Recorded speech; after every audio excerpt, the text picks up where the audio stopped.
De volta com o cenário político, nesta terça-feira, 1º de fevereiro, estamos conversando aqui com o ex-prefeito de Governador de Cerro Rosado, Anax Vale. Você pode mandar a sua pergunta, fazer como o Erasmo Firmino, tio Coloral, que já mandou uma pergunta aqui.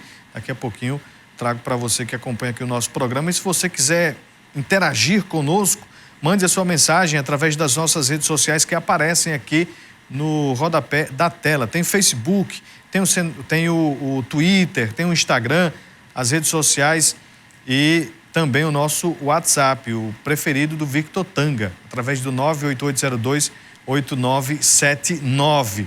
Dando sequência, a gente traz aqui uma informação com relação ao processo eleitoral deste ano.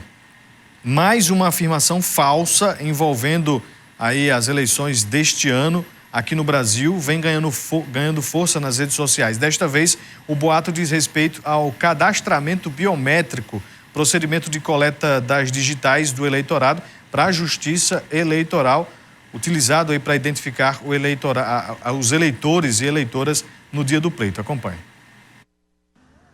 Desde 2020, o cadastro biométrico está suspenso em todo o Brasil como forma de prevenção ao contágio da Covid-19, já que a coleta das digitais só pode ser feita presencialmente. O Tribunal Superior Eleitoral, TSE, esclarece que nenhuma eleitora ou eleitor que não realizou o cadastramento fica proibido de votar. A ausência da biometria não impede o exercício do voto. A biometria, a coleta dos dados biométricos, ela está suspensa desde março de 2020, desde o início da pandemia, né, devido a esse contato das digitais do eleitor nos nossos equipamentos. Então, em nível nacional, toda a coleta biométrica foi suspensa desde o advento dessa pandemia. Então, já são vários e vários títulos que vêm sendo emitidos, que vêm sendo retirados já ao longo de 2 anos. Milhares de eleitores não têm dados biométricos coletados, mas esses eleitores estão normalmente aptos ao voto na eleição deste ano. O chefe do cartório da 33ª Zona Eleitoral explica que o eleitor fica impedido de votar nos seguintes casos. Quem está impedido de votar são os eleitores que estão com o título cancelado por ausência a 3 turnos de eleição de modo consecutivo, né? Aquele eleitor que faltou, por exemplo, os 2 turnos de 2018 e o turno único de 2020. Então, ele fica com o título cancelado para a eleição de 2022. E também aquele eleitor que faltou a revisão biométrica que houve aqui em Mossoró em 2014 e que até agora não compareceu para regularizar a situação. Então, estava cancelado desde 2014, continuará cancelado para 2022. E, claro, alguns outros casos previstos na legislação, como, por exemplo, aqueles que foram condenados criminalmente por sentença definitiva, estão com a sua inscrição eleitoral suspensa enquanto estiverem no cumprimento da pena. Então, são as causas normais que impedem qualquer pessoa de votar, independentemente de pandemia ou não. Tá aí o Luiz Sérgio trazendo aí estas informações junto aí com a Thaisa Nunes. No bloco anterior, a gente viu uma reportagem lá da Câmara de Mossoró com a Larissa Maciel. A irmã Larissa falou sobre a abertura dos trabalhos legislativos para este ano de 2022. E já tem uma atualização sobre uma provocação que foi feita aí na Câmara hoje pela manhã. O prefeito não falou sobre o pagamento do piso do magistério ainda, mas o projeto de adequação à Previdência Municipal chegou à Câmara de Mossoró. Pois é. A gente vai falar sobre este assunto aqui com a ajuda também do nosso TP, do nosso Master, que chegou hoje esse projeto à Câmara e foi protocolado já na tarde desta terça-feira. A votação deverá acontecer ainda no mês de fevereiro. Por se tratar de uma emenda à lei orgânica, deve passar por 2 votações com intervalo de 10 dias entre as sessões de votação.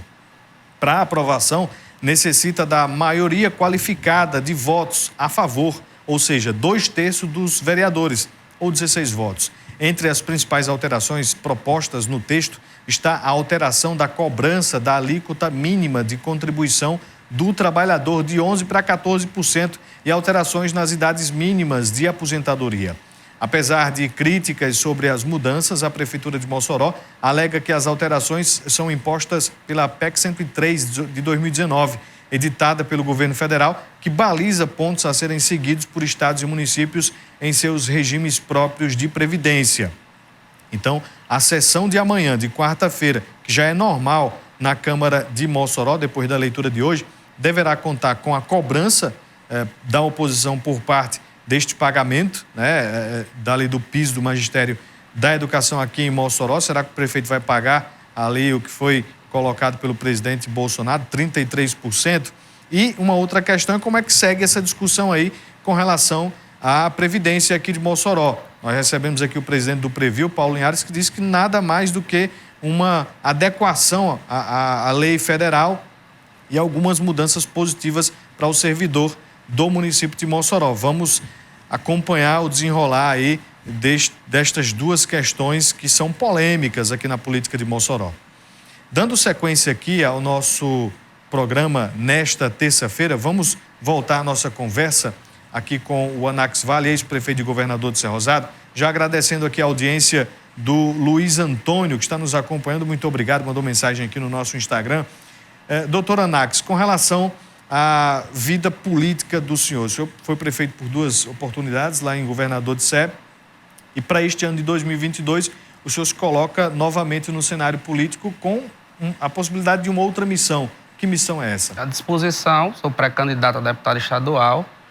Eu acredito que a nossa região, quanto maior a representatividade dela, melhor.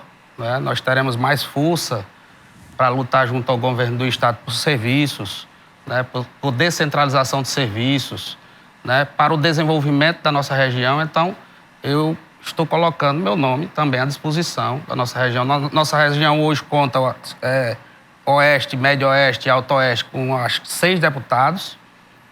Então, como eu disse, nós vamos tentar se encaixar aí para melhorar a representatividade e a busca de recursos e desenvolvimento para a nossa região. O que o senhor acha que prejudica a falta de representantes na Assembleia Legislativa daqui da nossa região? O senhor que tem experiência política de Câmara e de Prefeitura, como é que o senhor vê aí a necessidade de mais nomes lá no Legislativo Estadual? Eu acredito que fortalece a representatividade, fortalece... Para você ter ideia, a nossa região ela é rica em petróleo, apesar de que hoje a gente está vendo aí a Petrobras saindo aqui da nossa região, mas a fruticultura é muito forte na nossa região, o sal é muito forte também, os serviços são muito fortes, e a gente observa que alguns serviços são centralizados em cidades como a Grande Natal e região metropolitana. Então, a gente pensa fazer uma luta constante na Assembleia Legislativa para que isso nós possamos conseguir a descentralização desses serviços. Quando eu falo serviços, são todos os serviços de saúde, de infraestrutura, que tragam o desenvolvimento da nossa região. O senhor acha que falta essa consciência política no eleitorado daqui da nossa região de eleger representantes, ou porque os nomes que surgem de outros centros, eles são bem mais relevantes do que esses próximos a nós? Quanto maior, como eu disse, quanto maior a representatividade, melhor, não é? Logicamente, a gente observa a inoperância de alguns entes públicos, eu não posso generalizar, mas alguns entes públicos a gente observa que há uma inoperância, não é? Não só a nível estadual, mas a nível também da nossa bancada federal, não é? Então, nós estamos aí colocando nosso nome à disposição como pré-candidato estadual justamente para fortalecer, não é? Para acampar essa bandeira, essas lutas, né? Para que se possa, vamos dizer assim, ter outro representante da nossa região. Qual é o partido que o senhor está hoje? Eu estou filiado no Democratas, União Brasil. Hoje, o União Brasil está em processo... Exatamente. União Brasil. E como é que está aí justamente essa articulação do partido para o pleito deste ano aqui no Rio Grande do Norte? O partido está tentando se organizar, não é? Está tentando fazer a sua nominata. Por sinal, eu estive em Natal conversando com os líderes partidários e esse momento foi de muita conversa, de muita discussão, de muitas reuniões, não é? É a pré-campanha, vamos dizer assim. Então, não só de partidos, mas de candidatos, procurando agremiações partidárias. Então, é um momento de muita discussão. O senhor deverá permanecer, então, no União Brasil? Se o partido oferecer uma nominata, nós poderemos participar da nominata do partido. Agora, como todo pré-candidato, nós temos que ver a viabilidade dessa nominata. Nós estamos com um projeto, nós não somos aventureiros, né? Então nós esperamos que o partido possa fornecer uma nominata que seja capaz da gente disputar o pleito. Outros nomes estão surgindo também dentro do DEM para compor essa nominata, ou o senhor acha que está parado ainda aí? Estão construindo isso, o que eu posso dizer, não é? Estão construindo essa nominata e nós tivemos reunidos até com alguns vereadores aqui de Mossoró, que também têm o desejo de colocar seu nome à disposição, alguns vereadores de Natal. Então, como eu disse, é um tempo de muita conversa, de muita reunião, né? É a pré-campanha e todos estão querendo se organizar os partidos. Então, é isso. O prazo limite vai ser mesmo o da filiação ali, 6 meses antes do pleito. Isso. Até lá, pode mudar aí essa questão de partido. Exatamente. Quem não tem partido. Quem não tem partido, os deputados de mandato que desejam mudar para outras agremiações, sim. Tá. E quando o senhor fala que está entrando nesta disputa, e já começa com uma disputa interna do partido, né? Para saber se vai ter nominata aí. Como é que o senhor observa outros nomes aqui da região, outros nomes já postos, né? Em busca, inclusive, da reeleição, para tentar novamente ali a Assembleia Legislativa neste ano de 2022. Como é que o senhor avalia, na verdade, hoje o quadro atual político de nossa representação lá na Assembleia? Olha, como eu disse, eu acredito que nossa região tem mais ou menos 6 deputados, se eu não me engano. Todos eles irão, acredito eu, tentar o projeto de reeleição.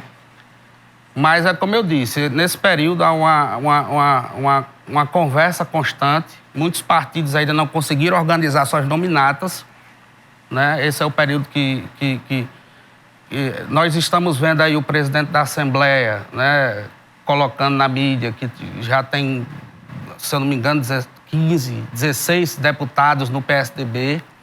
Então, para você ver a dificuldade que está de se formar as nominatas às custas, não é, dessa mudança que houve de retirar as coligações, né, a legislação eleitoral. Então, há uma certa dificuldade, não é, principalmente para aqueles que têm mandato, né, para se formar a nominata. A gente vê muita pouca disposição de batisteiras, como a gente costuma ouvir. São candidatos menores que se agregam a candidatos de mandato. Então, hoje a gente vê muita pouca disposição nisso, né? Então, isso está dificultando essa formação de nominatas. Entra toda uma questão matemática aí. Sim. O senhor falou na questão de bater esteira, o senhor não está para bater esteira? Não, de jeito nenhum. De jeito nenhum. É tanto que eu estou dizendo que nós estamos vendo aí, conversando, vendo a possibilidade, esperando o partido que ele possa ter uma nominata que possa ser viável. Como eu disse, eu não estou aqui para aventura, eu estou querendo disputar um pleito, estou querendo representar a minha região. E quando a gente vê, quando a gente escuta o povo lá de Governador de Cerrosado, né, porque nós estamos com o TCM também lá, nós disponibilizamos o serviço da TCM lá em Governador, muita gente nos acompanhando lá, pela internet também. Como é que o eleitorado de Governador vê essa possibilidade de ter ali um nome candidato da cidade? Com bons olhos. O eleitor de Governador vê com bons olhos. Eu digo isso porque eu tenho dados de pesquisa de opinião e eu acho que o eleitor de Governador, como eleitor de nossa região, ou seja, Governador fica no centro, faz limites com 6 municípios, não é? Com Baraúna, com Apodi, com Felipe Guerra, com Caraúbas, com Ipanema, não é? Com Mossoró.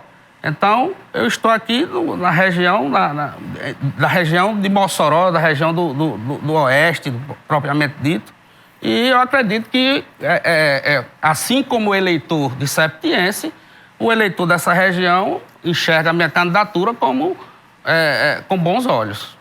A gente vai fazer mais um intervalo comercial. Daqui a pouquinho eu volto trazendo as perguntas de você que está aí assistindo o cenário político. A gente volta já já.